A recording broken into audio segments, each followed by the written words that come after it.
No, hi. Most people know firefighters only from movies, but the real job is much deeper. How did your desire to become a firefighter actually start? What was the moment when you thought, yes, this is mine? Hi, Donald. For me, it started back in my teenage years. I grew up in a neighborhood where the fire station was literally across the street. I watched crews rushing out on calls, saw the guys training, and I was always impressed by how ready they were to jump into any situation. But the real turning point was a fire in our neighborhood.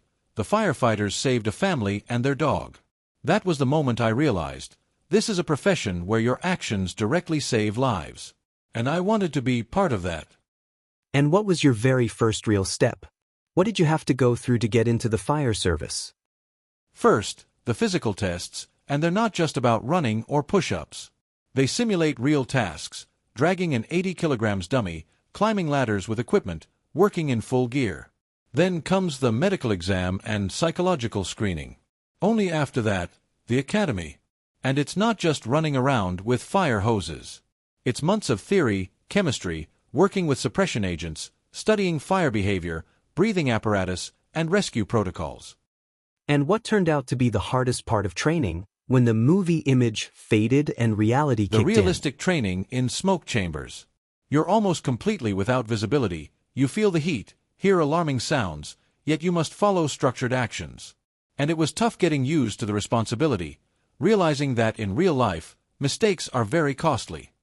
Okay, but there must be something that makes the job genuinely rewarding. What do you love most about it?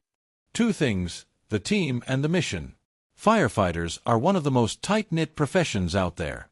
We literally risk our lives together, so trust is absolute. And the second thing, your work is never abstract. You put out a fire, and you see the result.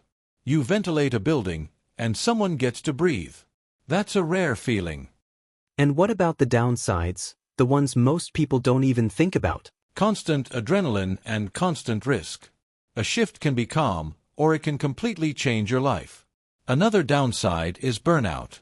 You deal with tragedies, panic, sometimes loss. And that stays in your mind.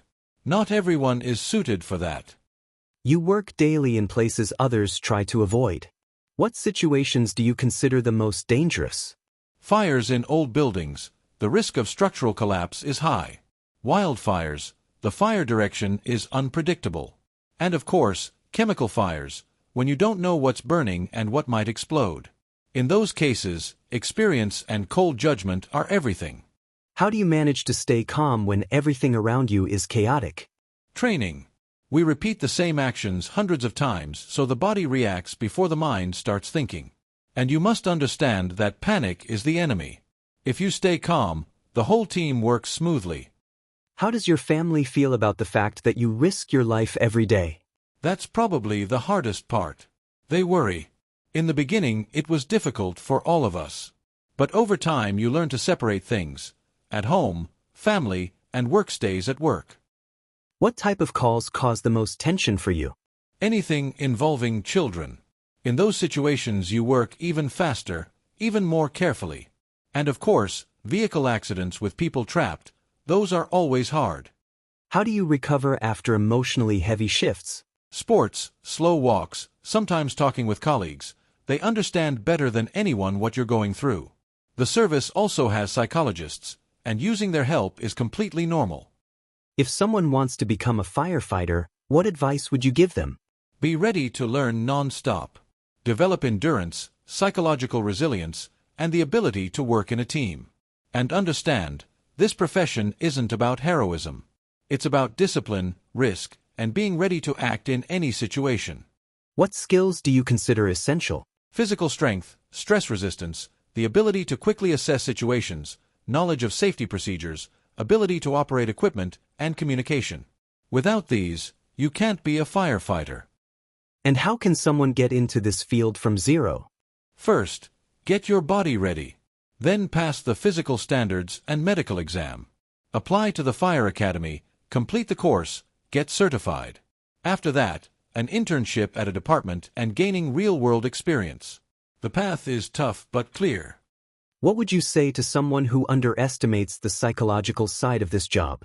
That it's exactly what makes you a professional. You can put out a fire, but you must control your emotions.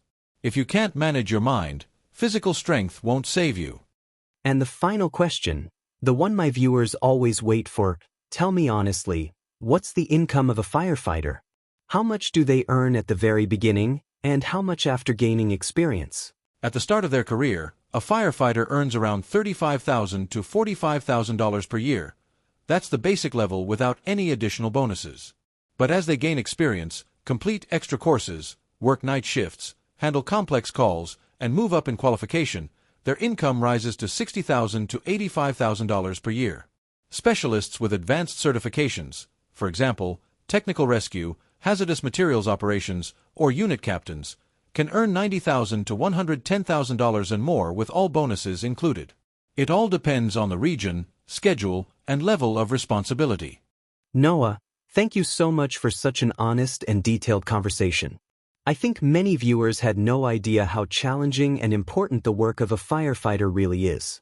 Your answers gave us a direct look from the inside, and that's incredibly valuable.